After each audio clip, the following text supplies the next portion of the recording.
Ya está. Ya está en directo.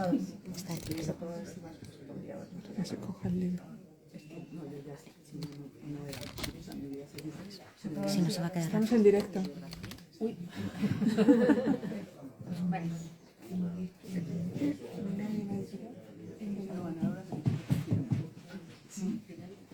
Bienvenidas a la librería Alberti. Muchísimas gracias, Mercedes Cebrián, por volver aquí con otro libro nuevo, y muchísimas gracias también a Raquel Peláez porque ya hay una corriente de amistad entre los libros que se van uniendo, y este libro que habla de tiendas, ¿dónde mejor que en la librería Alberti, ¿no? Una tradición tan bonita, ¿no? La de ir a las tiendas, y que por desgracia ya se va perdiendo. Ojalá que este libro estimule el que volvamos a cultivar el arte de hablar con los que nos venden cosas. Así que muchísimas gracias a los dos, y muchas gracias a todos los que esta tarde os habéis acercado aquí a la librería Alberti a celebrar por este libro precioso de Mercedes Cebrián. Muchísimas gracias.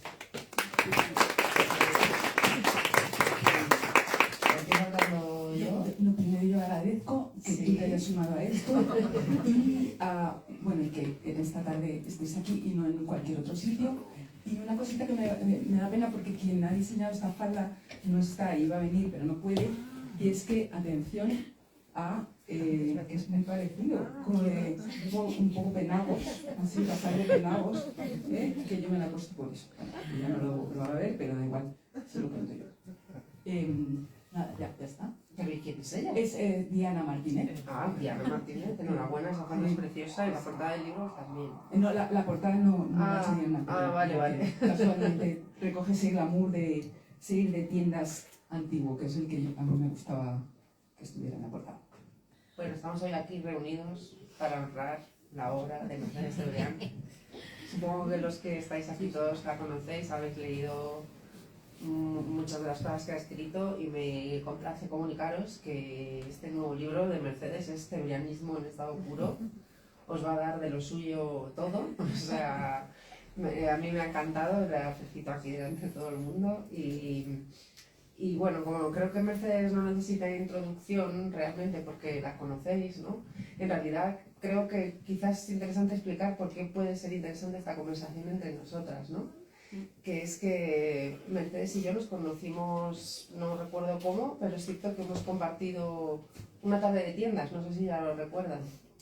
¡Ay, sí! Jorge Juan. Fuimos a Jorge Juan, estuvimos comprando juntas. Y tú sabías preguntar cosas haciendo que ibas a comprar muy caro. Eso. Sin la menor intención. Exactamente. Y yo me probé como ropa, y bueno, acabé comprando como unas chirucas de camper, como muy estrafalarias, ¿no? Diseñadas por este chico que diseñaba para camper, como muy vanguardista. No sé si lo recuerdas. No. Sí. Pues salimos de la tienda, nos despedimos, y fue súper extraño porque nunca volvimos a compartir una tarde de compras. Pero es cierto que cuando me leía el libro pensaba, es que yo he ido de compras con Mercedes, ¿no? Creo que puede ser interesante lo que intercambiamos también, porque Mercedes es una especialista en, digamos, yo diría casi costumbrismos, ¿no? Variados. Es una persona que sabe analizar muy bien la conducta humana, y yo trabajo en moda. Trabajo en una revista de moda donde la compra compulsiva es nuestro principal deber, estimularla, ¿no? Entonces, pero haciendo como que no. Claro, haciendo como que no, ¿no? Entonces, para empezar, me gustaría preguntarle a Mercedes, una persona tan poco dada, en principio, que parece tan poco inclinada hacia el consumo compulsivo, ¿por qué ese interés repentino por la compra? ¿Por qué esa fascinación? ¿Cómo surgió esta idea y por qué esta obsesión? Bueno, antes un poco de elogios para Raquel. Ella mira muy bien y es una cronista buenísima y sabe mirar muy bien. Tiene una crónica sobre Madrid, tiene otra sobre Londres y tiene un libro sobre la historia de los pijos en España que podéis adquirir aquí. Entonces, quiero decir que ella sabe también mirar mucho el costumbrismo y le gusta. Entonces, como este libro sale de la pandemia, como tantas cosas que a muchos le han surgido, ¿no? Como pues, cambios vitales, tal. Esto fue porque... Sí. Bueno, no sé si recordáis que hubo un confinamiento, que no podíamos salir y cerraron todo, menos los estancos. El lunes pasado fue, ¿no? Sí, sí, era eso. Sí. Y ayer en el AVE algo más. Bueno, Sí. no, pero vamos a lo otro de las mascarillas. Entonces, todo cerrado, como recordáis, salvo tiendas, bueno, supermercados, estancos, eso era importante. Y poco más, y bueno, ya muchas tiendas directamente quebrando porque no podían seguir abiertas, y un escenario en el que solo había los repartidores que estaban ahí, que te traían cosas. Entonces yo pensé, bueno, yo soy apocalíptica de naturaleza y pensaba, ya está, este es el fin, ya el resto es darle al botón y comprar cosas, y yo pensé, yo no quiero vivir así ya. Entonces, para evitar esos impulsos feos, ¿no?, tan áticos, pensé, pues voy a escribir sobre lo que yo he vivido, como a encerrarme en un pasado que yo he vivido, en el que las ciudades tenían tiendas y cómo hemos comprado, y ya tenía eso ahí un poco en mente, Sí. pero ahí ya fue como, es necesario, ¿no?, esa idea de, es necesario este libro. Busqué si lo había ya en castellano o en otros idiomas que yo pudiera leer, y no estaba. Había sociología del consumo o libros más de análisis de por qué consumimos o por qué en el supermercado colocan los productos de no sé qué pasillos, todo eso ya estaba, pero una especie de atlas de cómo hemos comprado o una crónica así no había. Entonces, pues hay que escribir. Porque durante el confinamiento, ¿qué era lo que comprabas? O sea, ¿qué era lo que echabas de menos como ritual de compra? O sea, No, todo en general, pero había algo que tú decías, mierda, ya no puedo bajar a comprar esto. No, salir a mirar. De hecho, cuando ya abrieron las librerías, recuerdo que se abrieron bastante pronto en comparación con otras tiendas. Ahí sí que me acuerdo de venir aquí, y a otras que había por Malasaña, de otras que yo conocía, para tocar libro, aunque estaba todo con gel y eso, pero sobre todo pensaba, no vamos a poder tocar cosas, porque en las tiendas se toca. Claro. Fíjate que ahora que lo había reservado para el final, pero lo has sacado Lola al principio y lo has sacado tú ahora también, dedicas específicamente un capítulo en el libro a explicar que las librerías no son tiendas. O sea, Sí, que sí son. bueno, pero que son de otra variación de tienda, ¿no? O sea, no me acuerdo, citas a un autor que ha hecho... Jordi Garrión es el que ha escrito más de librerías, Sí. un ensayo, pero sobre todo a Gómez de la Serna, Sí. porque no le gustaban los libros viejos, y eso me parece una perversión que comparto.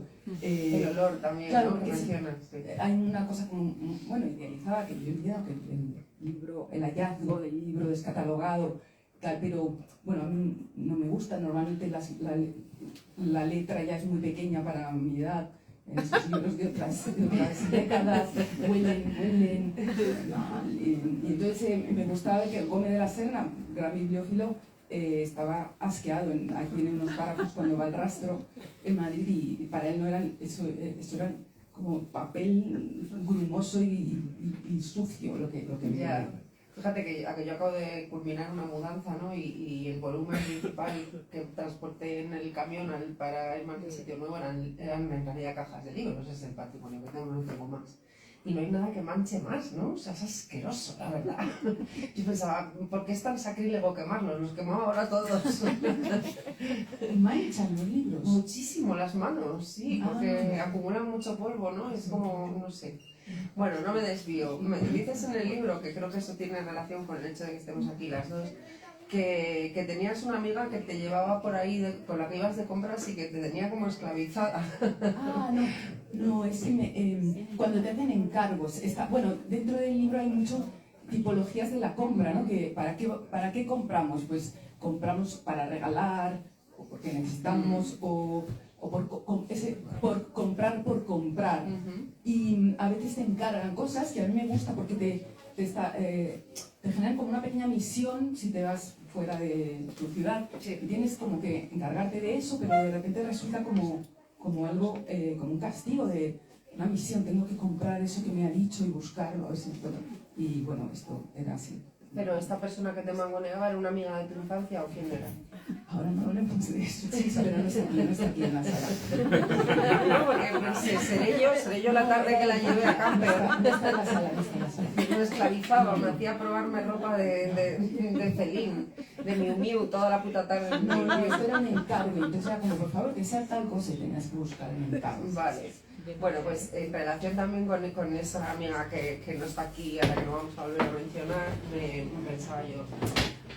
Mercedes habla de muchas cosas que vamos a ir recorriendo ahora, ¿no? Pero habla de las primeras compras y también de un ritual asociado a la compra infantil, que es el robo también. Bueno, ahora lo vamos a decir eso, ¿no? Pero yo tengo curiosidad por si recuerdas, porque yo creo que en el libro no lo dices, ¿cuál es de verdad la primera compra? Hablas de un souvenir, de compraste souvenirs, pero ¿de cuál es de verdad la primera compra que hiciste con tu dinero? Porque además con respecto al dinero, me das cuenta que, claro, sus primeras compras fueron en pesetas. Y dice una cosa que está genial, que es que en una divisa se vive. O sea, tú vives en la peseta, amaneces y anocheces en la peseta. Y me gustaría, primero, que nos cuentes si te acuerdas de la primerísima cosa que compraste. Con tu paga, con tu paga, ¿no? Sí. Pues recuerdo algo tecnológico en Andorra, que es que el libro tiene también un episodio, bueno, esto de los episodios ha sido dificilísimo, aclaro, organizar este libro, porque es como organizar el mundo entero. Claro. Por prácticas de compra, por lugares de compra, y bueno, al final ha quedado como una especie de paseo con mucha digresión, ¿no? Y ahora esto, y ahora esto otro. Entonces, Andorra tenía que estar y está. Y en Andorra íbamos a comprar productos franceses. ¿Íbamos quiénes? Mis padres y yo, a comprar productos como quesos, yogur, Yoplait, pero en francés, que para mí era muy emocionante, que aquí era Yoplait, allí era Yoplait. Y hacíamos cola, había que sacar lo que llamaban la carta verde, la green card, pero de Andorra, no sé, bueno, para ir a Francia y tal. Y ahí me compraron algo tecnológico, creo que era un Casio calculadora, un reloj calculadora, algo así, con mi dinero. Vale. Recuerdo con mi dinero, falso, sí. ¿Y lo tienes? Ay, no. No, pero ¿recuerdas tu relación con ese objeto? Con el objeto, llevarlo a clase. Llevarlo a clase, sí, claro, enseñar hacer los cálculos, ¿no? Sí. Claro. Y entonces, ¿en Andorra qué pagasteis? Es verdad, ¿en qué se paga en Andorra? Porque no tiene una moneda Andorra, ¿no? La divisa... No, nunca fue, no sé si lo recordabas. No, pues... ¿Por qué dentro de la pesetas, yo creo? ¿En qué se paga en Andorra? Cogían las dos. De España o de Francia. Sí, pues claro, no hay una moneda de allí, andorrana. ¿Por qué se vive en una divisa? Bueno, desde luego cuando vivíamos pre-euro, Sí. Vivíamos en el cambio, bueno, solo tú vivías en tu divisa Sí. y hablabas de ella en argot, se generaban palabras como pelas, todo eso, o duros y tal, y después salías fuera y tu divisa era una pobrecita que no valía nada, tenías que estar cambiando y demás. Y esto me pasó que cuando fui a Polonia en el 89, antes de que cayera el muro, en abril, ahí por primera vez fue como, wow, la peseta, respecto a la peseta. El zloty de aquel momento era, de repente lo vi barato, algo barato. Y fue muy emocionante. Ese viaje está también en el libro, sí. O sea, sin querer yo ya estaba escribiendo el libro, en el 89. Claro, recopilando como cociendo florecillas para la cesta, para luego hacer el ramo. Hay una cosa que dices al respecto de los centros comerciales, creo que es, pero bueno, en realidad sí, yo creo que se puede llevar a las tiendas en general, ¿no? Que es cierto que las tiendas clasifican el mundo, ¿no? Y lo ordenan de una forma casi taxonómica, ¿no? Muy parecida, casi y enciclopédica, dices tú, ¿no? Que esto me lleva a pensar en el Celestino Mutis, que salía en el billete de 2000 pesetas, ¿te acuerdas? Ah, ¿no? Sí, ¿no? El señor, no era Celestino Mutis, ¿no? El de la lupa, que salía ahí, que se dedicaba a la taxonomía, ¿no? Y es verdad que las tiendas cumplen esa función, ¿no? Como de ordenarnos el mundo. Y no sé si es por ahí, por donde a ti te... Eso está también, porque es que tienen tantas cosas. Yo tenía unas páginas de notas de tiene que ir esto también, esto otro. Iba tachando de esto ya está mencionado. Pero llegaba un momento que no había manera de mencionarlo todo, pero eso sí, siempre estuvo en lo de la tienda enciclopédica. Y aprovecho también para agradecer, porque gente que está aquí me dio ideas. Es un libro que habla genera también mucho diálogo, ¿no? Sí, Claro. de hablar con gente. Aquí tenemos un honrado caballero, Pablo, que me habló de las mercerías de los hombres, que era Son las ferreterías, me encanta. sí, que se llamaba Conectrol o algo así, en la calle Jorge Juan. Luego también tenemos a otro por ahí, no sé si no querrá que diga el nombre, sí, Javier, que me habló de algo que yo no lo había leído, qué vergüenza.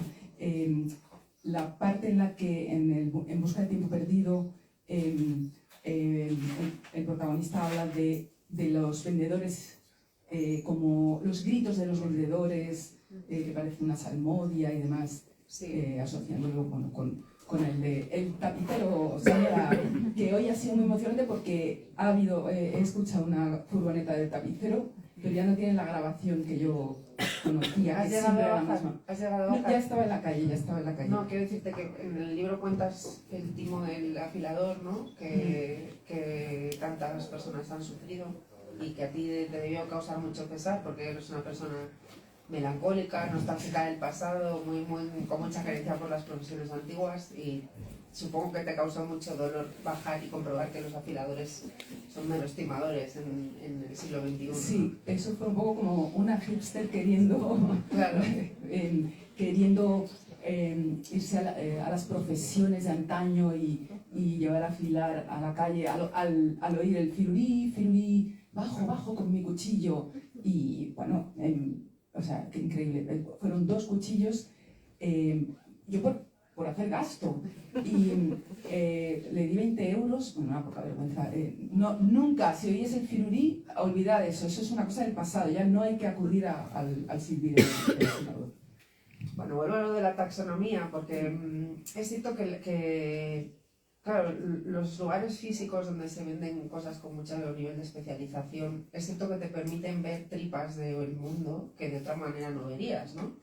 No sé si tienes algunas debilidades en Madrid que nos recomiendes ahora mismo como lugares donde puedes contemplar esas cosas que no sabrías que existen si no fueses a esas tiendas, porque jamás vas a ir a buscarlas tú directamente en Amazon. Tú no vas a entrar en Amazon y ver unos rodamientos, o sea, no vas a entrar jamás. Entonces no sé si hay un sitio donde que nos recomiendes tú ahora mismo. Yo recomiendo, y existe todavía, además le han cambiado el toldo y le han puesto un rótulo muy anodino, pero da igual, que es Medias Jaime, en la calle San Bernardo, casi esquina Gran Vía, al lado de una galería que ya no funciona como Noble Galería, que en su día tuvo una super historia. Y Medias Jaime, lo bonito es que, bueno, es algo que es muy característico del escaparatismo de barrio, y es los cartelitos redactados por los vendedores para vender el producto, como ensalzando sus características y tal. También esos cartelitos están en una corchetería de la calle Noviciado, calle así que tiene una zona de casas bajitas, y también tiene este horror vacuo y clásico también de muchas tiendas, de muchas ferreterías o mercerías, como que llegas y está el universo entero ahí, y los cartelitos que te describen, que te elogian el producto. Comodísimas, zapatillas comodísimas. Yo, o sea, una cosa que me reconcilia mucho con el mundo ahora que me he ido a vivir fuera del centro de Madrid, fuera de la M30, es ver que todavía existen tiendas de las de antes donde el producto se expone para que la gente comprenda qué hay a la venta, ¿no? Y el otro día me sorprendía mucho, justo en una calle abajo de mi casa, que había un cartel enorme que ponía somos los sabelotodo de la construcción. Y entonces fui a ver el escaparate y era un escaparate donde había de verdad herramientas y materiales y elementos que jamás hubiese imaginado, ni sus nombres, dedicados a la construcción, ¿no? Cuando era niña, también debajo de mi casa, en Ponferrada, que es una ciudad muy así, con mucha tradición minera, había una tienda que se llamaba Distribuidora Industrial.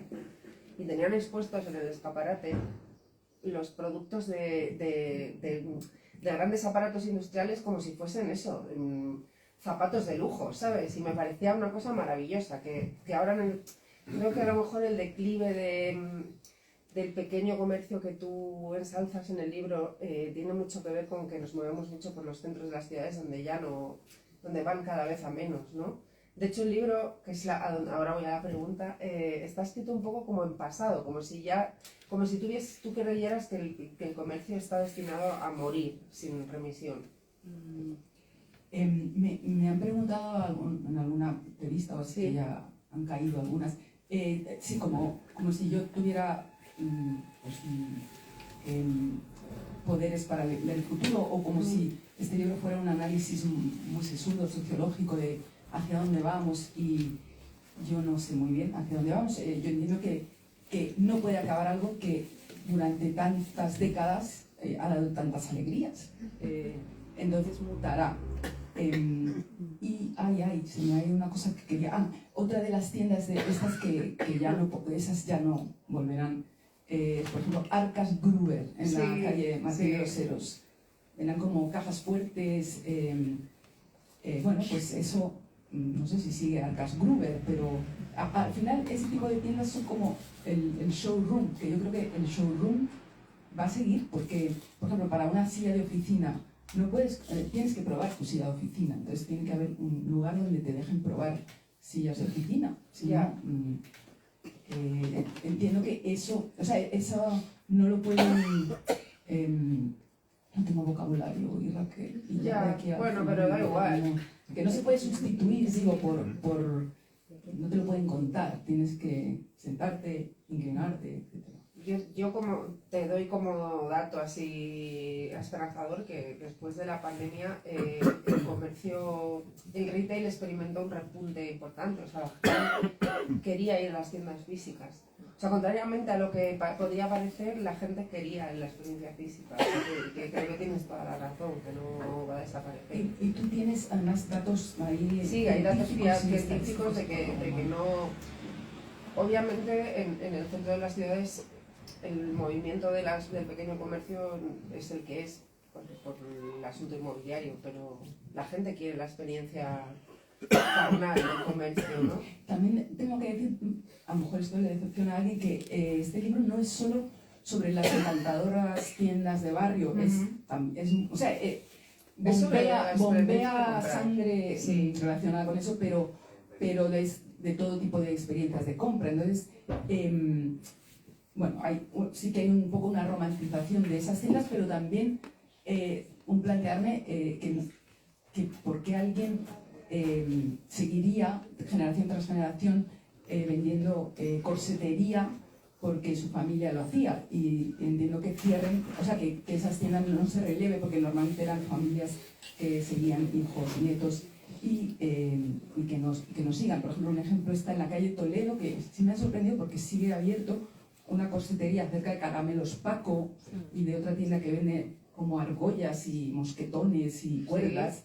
Pues ahí hay una corsetería que como reclamo tiene un sujetador de una talla imposible, y en algún momento, hace muchos años, se pusieron un cartel de cerramos, o como que ya amenazaban con cerrar, y yo entré con un amigo de no cerréis, pero como ya, no cerréis, pero compradme una faja, porque vosotros no compráis fajas aquí. Entonces me dijeron, nos dijeron, es que nuestros hijos no quieren trabajar de esto, y es comprensible, solo para que unos les encante pasar, como a mí, por el escaparate y decir, mira el sujetador gigante, pero claro, no puedes estar ahí para entretenerte.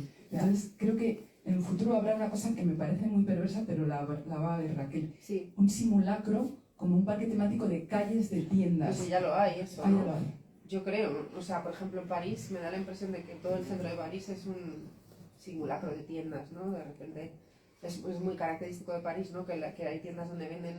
El libro tiene muchas carencias porque es que es un tema inagotable, que es la retórica de la venta, de la compraventa, y cosas como pero que... sí está eso. Está, pero podría estar mucho más, porque hay Bueno, claro, no hay una investigación, No, pero no. sí que explicas como los argumentos de venta, como clásicos, incluso así los más casposos, ¿no? Que eso me hace mucha gracia. También Sí, esperamos, como clientes esperamos, igual que en un restaurante, preguntamos, no sé si pedir la lubina o el cordero. Esperamos el cordero sin duda, porque necesitamos un empujoncito. Y también las tiendas, no sé si llevarme esta o esta. Entonces es muy curioso porque España no tiene unos vendedores muy agresivos en general, es pudorosa en la venta. Entonces siempre hay más eso van gustos, que te deja fatal porque es como, pero dígame algo. Esta se vende muy bien, esta también se vende muy bien. Yo creo que Italia, Argentina es mucho más de venta agresiva, que puedes querer esa retórica o la otra. No sé si en tu zona, que es así de clima frío, sí.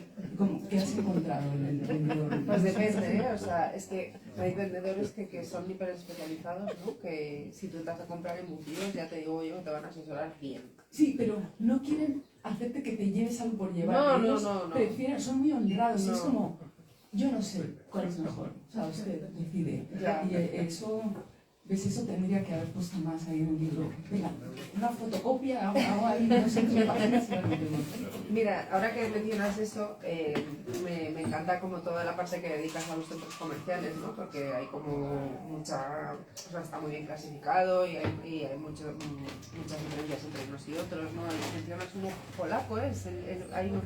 ¿Cómo se llama? Sí, eran los edificios y se llamaba el bar y el Saba. Eso, Bar Saba, Y sí. así eran en mi viaje aquel del 89. Y luego, por supuesto, le dedicas un buen rato al Corte Inglés, ¿no? Que es que solo faltaba, ¿no? Entonces, no sé si sigues...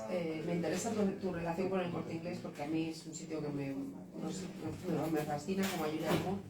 Y no sé si sigues yendo mucho y si tienes algún tipo de ritual con relación a ese centro comercial o a otro, vamos. Bueno, lo primero, la decepción es que en España no haya buena cultura de archivo. No hay mal de archivo. Voy a ser un poco así como de citar gente, eso porque parece que son todo chorradas de lo que hablo.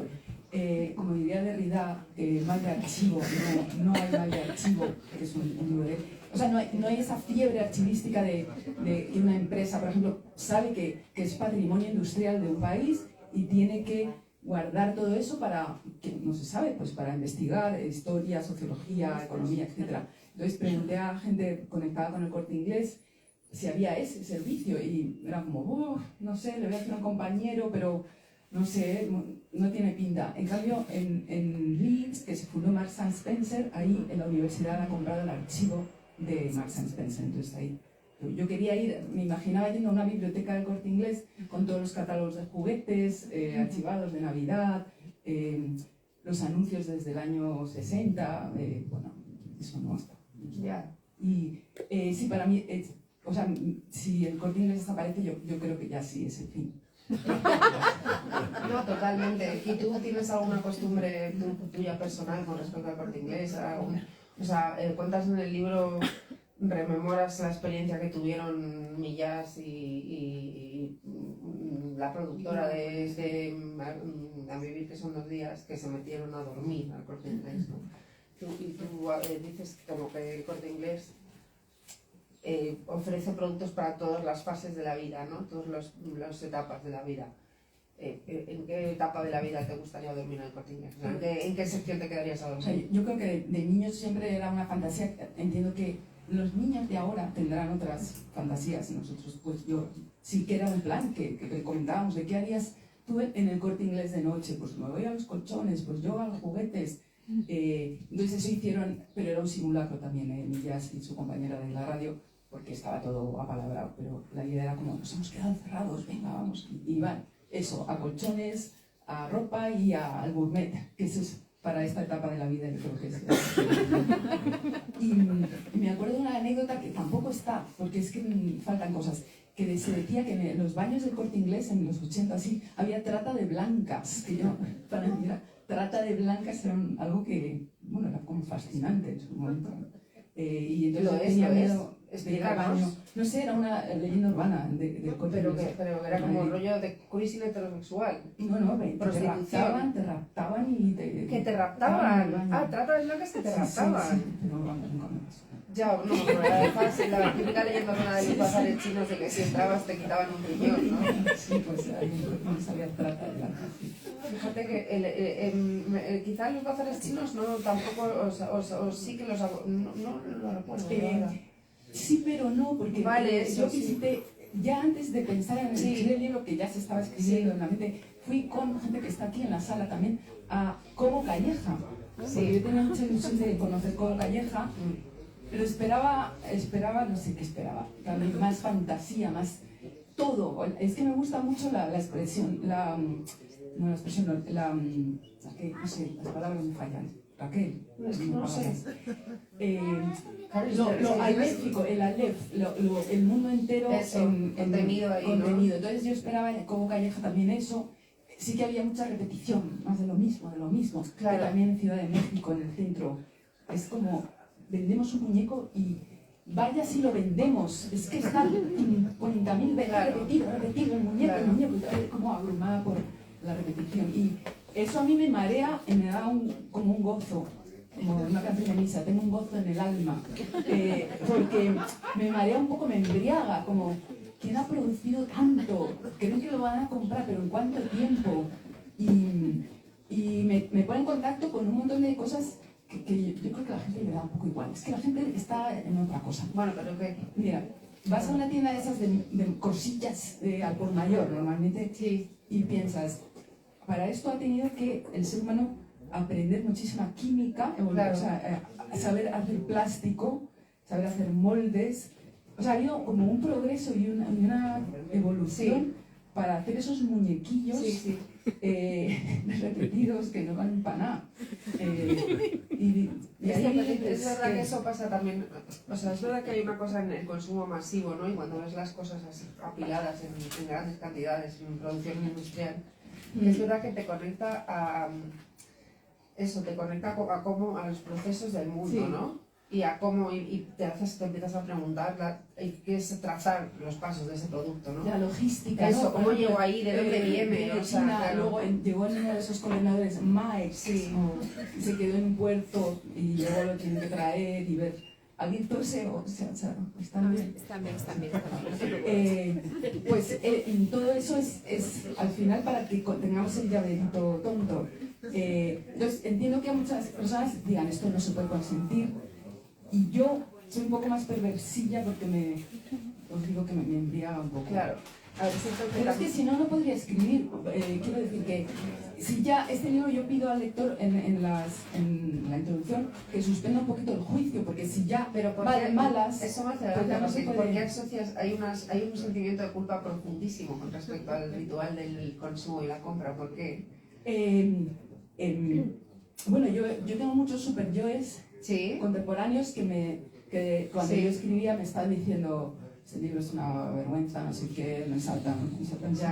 Sí, te comprendo, pero yo tenía que escribir contra esos superyoes y decir, bueno, pues no, está bien el libro, hay que hablar de esto también. Claro, sí. Y por eso me estoy como peleada. Y luego que además... Es curioso porque Mercedes nunca dirías que es una tía súper consumista, pero luego lees cómo habla de algunos fetiches suyos, como Fiorucci, por ejemplo, y te das cuenta de que hay un gozo en la posesión del objeto, en la simple idea de ser dueña de ese objeto, de formar parte del ritual de la marca, que es muy de consumidora. No, pero de niña, ahora yo no tengo... Claro, bueno, es que luego en el libro, que eso me hacía gracia, porque dice, no conozco a nadie mayor de 30 años que siga las tendencias, y digo, claro, por eso me ha llamado a mí. No, porque tú estás en un lugar perfecto, porque lo sabes todo. Lo sé, pero no la sigo, es verdad, es como libre, está muy bien. No, una cosa antes del Corte Inglés, me encargaron hace unos años, prepandemia, ¿no? Ahora el mundo se divide en antes o después de la pandemia, para una revista, así como una revista crítica, que hablase del Corte Inglés. Cada escritor o periodista hablaba de una sección del Corte Inglés. A mí me tocó Cortilandia, que de hecho luego está en el libro, y se rompió Cortilandia cuando me tocó escribir de eso. Y lo que yo veía en las otras crónicas que leía, aquí se publicó, es que todos intentaban, estos escritores, periodistas, hacer como que ellos jamás habían ido al Corte Inglés. Como, ¿qué es eso? ¿El Corte Inglés? ¿Eso? ¿Qué es eso? Era como, mira, no mintáis, bellacos, habéis ido al Corte Inglés. Es que claro, me de estás niños, me pero era una revelando cosa- un mundo surreal para mí. O sea, ¿Tú no habías ido al Corte Inglés nunca? yo no, digo, que intentar disimular eso, Sí, es como disimular intentar que has disimular ido que al Corte respiras o que Inglés. eres Sí, español eso, sobre sí, todo, eso. ¿no? Porque como bien dices tú, hay un acto supernacionalista en la historia de... O sea, Nina comprar el Corte Inglés, no es como la cosa más española que existe, más aún que cantar el himno de España. Otra cosa preciosa es que cuando tenías la tarjeta, mi madre tenía la tarjeta del Corte Inglés, te felicitaba por tu cumpleaños, que a eso también lo hacen las marcas en el teléfono, ¿no? Como, hola, Women's Secret, felicidades, tal. Pero lo hacía Ramón Areces con su letra temblona, la reproducían, era preciosa de Ramón Areces. No, es que es todo maravilloso, la verdad. Y la fundación esa que tiene una televisión, eso es maravilloso. Además, hay una cosa que dices tú, que mencionas a alguien, ahora no recuerdo a quién, sobre el shopping, ¿no? Que tanta culpa te hace sentir y que tanto disimulo genera entre los grandes intelectuales, que es una cosa muy interclase, ¿no? O sea, es muy transversal. El shopping no es para las clases altas. Hacer compras, compres o no, es algo que puede hacer cualquiera, ¿no?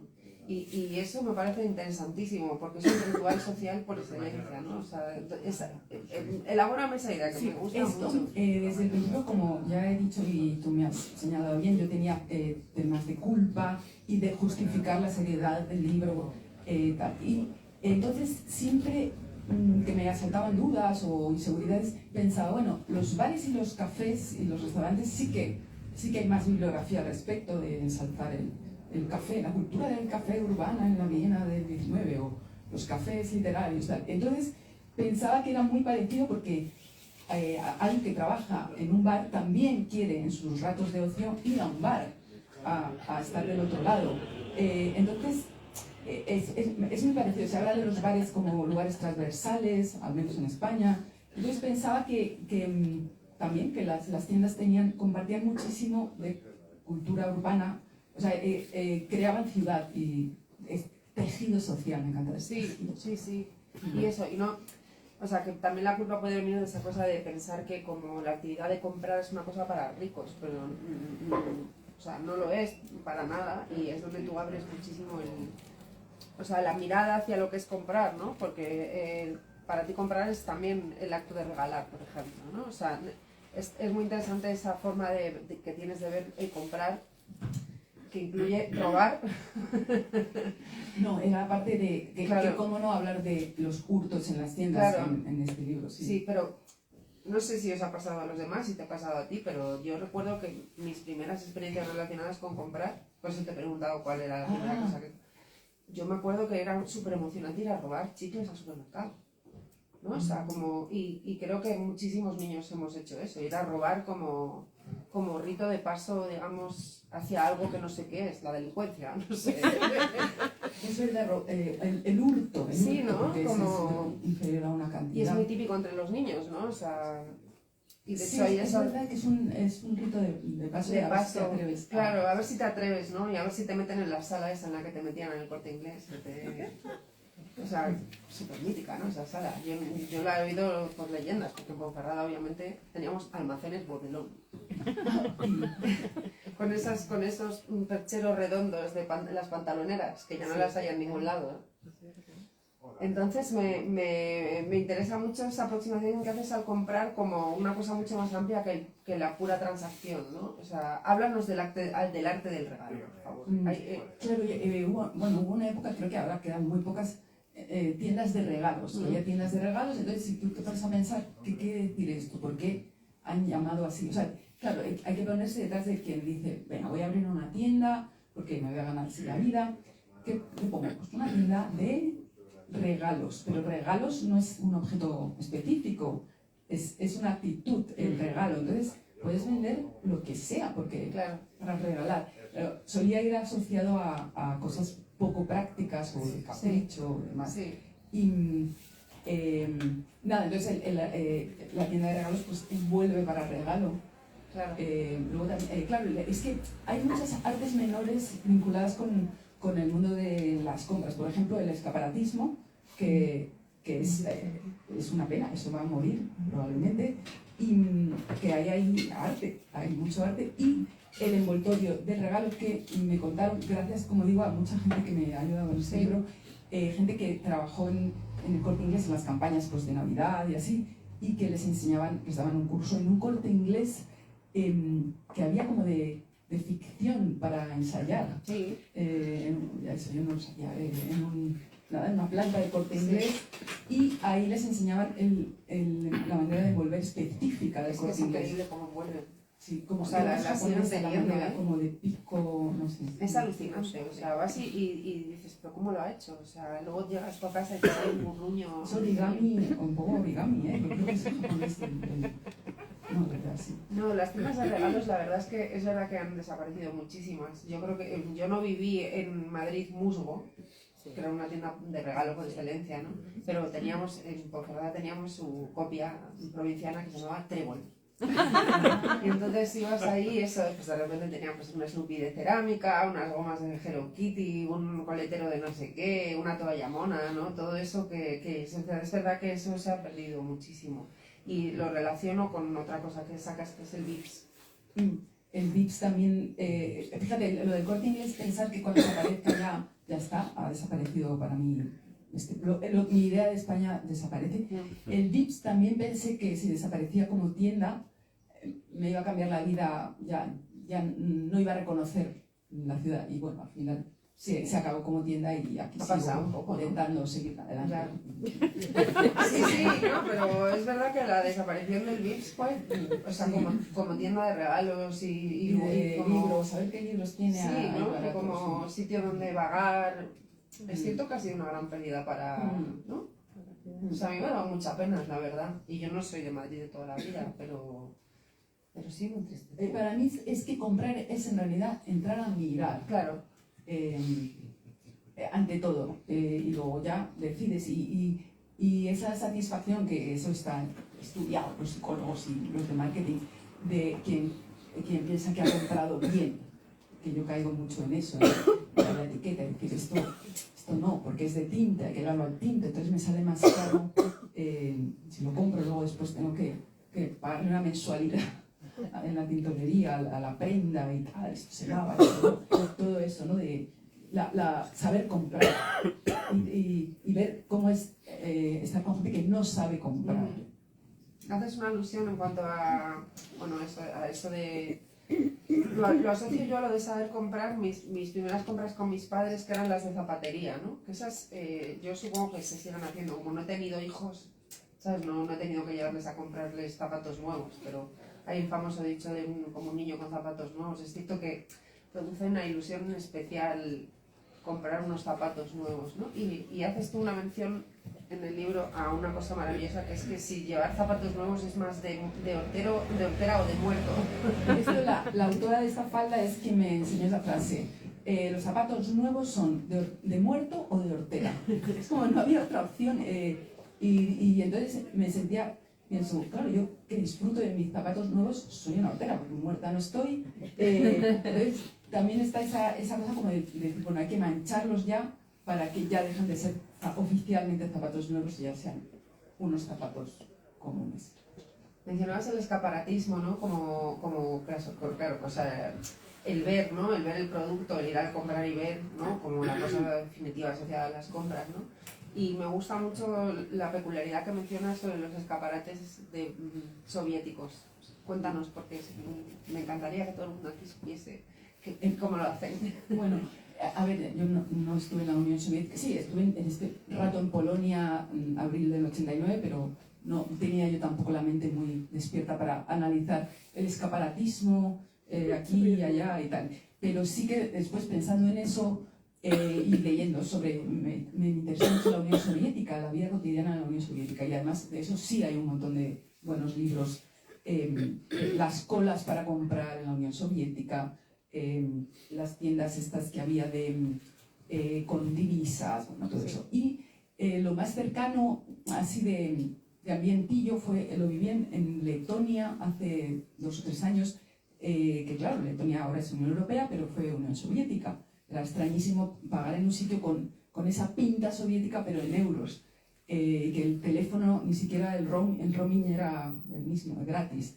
Bueno, el caso es que veías ese escaparatismo que está como para adentro.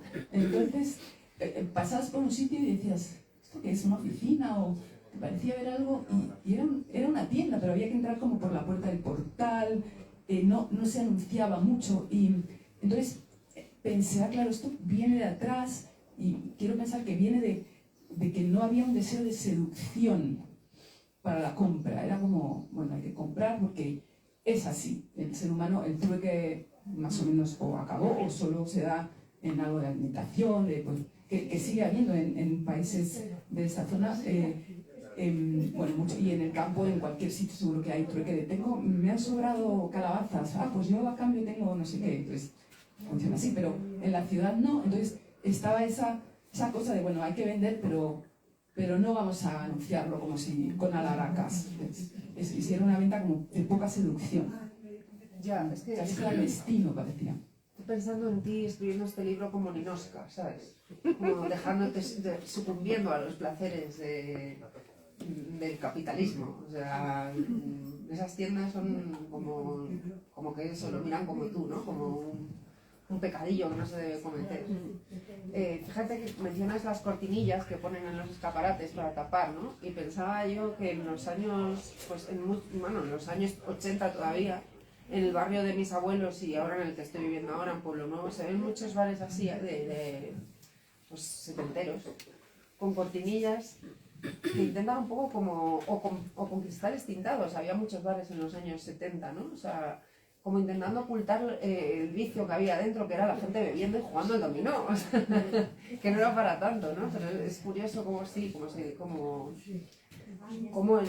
dices tú, el anti-escaparatismo o implosión del escaparate. Sí, lo veo así, o quizá muestra una alta especialización y no quieren que entre cualquiera. Bueno, como aquel que tenía la tienda de máquinas de escribir en la calle Hernán Cortés, que ponía así de grande, ahora cerró, claro, ponía prohibido hacer fotos. ¿No os acordáis de ese señor? Ese señor no. Sí, hay varias en Madrid así que no te dejan ir a... O sea, que les parece sacrilegio que vayas a hacer fotos a su género.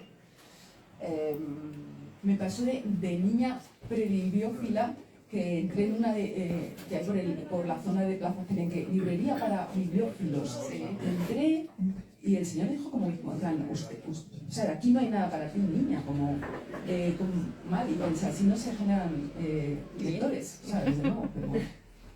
¿Tú eres fácil de regalar, Mercedes? ¿Es fácil satisfacerte con un regalo? ¿O eres la típica niña que lloraba en Reyes porque no acertaba y que siempre tiene una pega para lo que le regalas? Es que ya no se hacen muchos regalos. Ya ¿Qué no. dices? Es que ya no hay cumpleaños. También eso es otro tema que está en el libro. Bueno. Solo cuando es una edad de número redondo, ¿no? Con 0 al final. Entonces no hay tanta ocasión para regalar. Pienso que mientras sea útil, ya con eso... O sea, no eres difícil de regalar. Si vas a lo útil, una taza, aceite de oliva, que es de los regalos que más hago.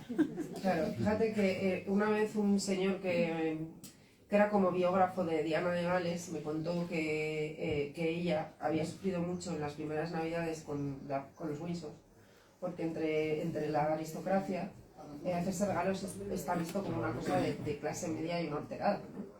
Entonces se regalaban entre ellos, jugaban a ver quién se hacía el regalo más taqui, pues a ver quién se hacía el regalo más hortera.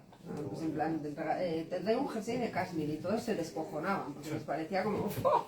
¿Sabes? Lo de comprar bien, o sea, se morían de risa. Y ella no pillaba la ironía y entonces intentaba hacerles buenos regalos y se descojonaban de ella, claro. Entonces me hace gracia que la idea de regalar en realidad es muy... Bueno, me voy a algo más...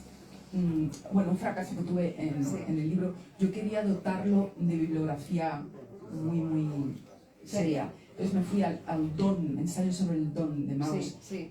Es que yo no podía sacar nada. O sea, no podía asociar las comunidades polinesias y el potluck y tal con mis cositas del día a día, y era como, venga, intentando mujer para que se vea ahí. Claro, porque deberías dar una dimensión antropológica muy seria. Ya. O sea, como bibliografía seria. Pero sí he usado a gente como Susan Sontag, no, Beatriz Lazarlo, es que para mí es la Susan Sontag de Argentina, por eso ha sido la opción, que tiene un ensayo muy bueno, La ciudad vista, sobre la ciudad y, entre otras cosas, las tiendas, los mercadillos, la venta ambulante. También tiene otro libro, dentro tiene un artículo sobre los centros comerciales. Y bueno, así, también Annie Ernaux, eso me dio mucha seguridad. La premio Nobel tiene un librito, una crónica sobre sus visitas al Auchan, ¿no? Al campo francés. Es la de Mira las luces, amor mío. Entonces, para intentar, porque también llega un momento en que una ya no da más para pensar, porque claro, yo pertenezco a esta época, tampoco tengo tanto bagaje, ¿no? Entonces ya no podía pensar más allá, y entonces a ver si me ayudaban los grandes intelectuales. ¿Compras por internet?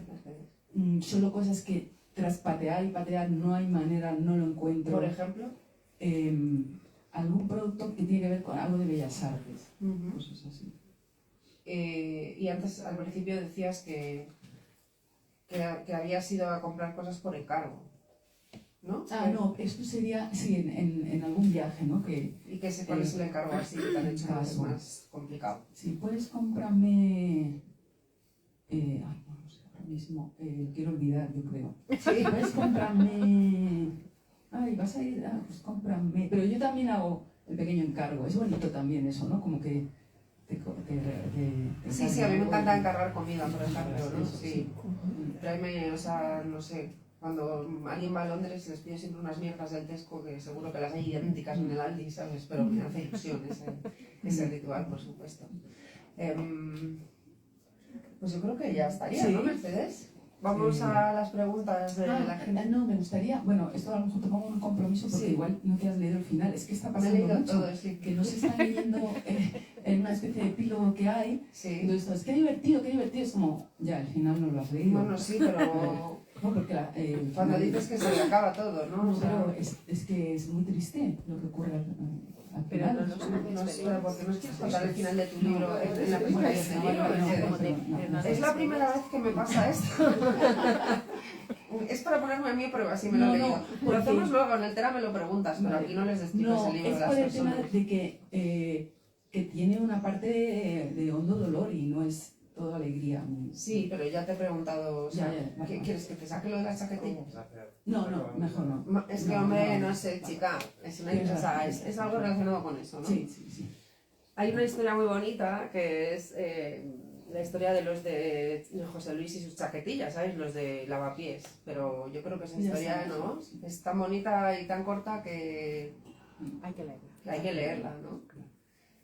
Pues muchas gracias. a vosotros, preguntarle cosas a Mercedes, Eso, por favor, sobre un canicas. comentario, seguro que lo que tiene mucha gente, mira, Juan Claudio tiene comentarios, lo que sea. Mercedes, ¿me escucháis? Sí. ¿Quieres el micro? Sí, acercar el micro y así se... Has dicho antes, y con mucha razón,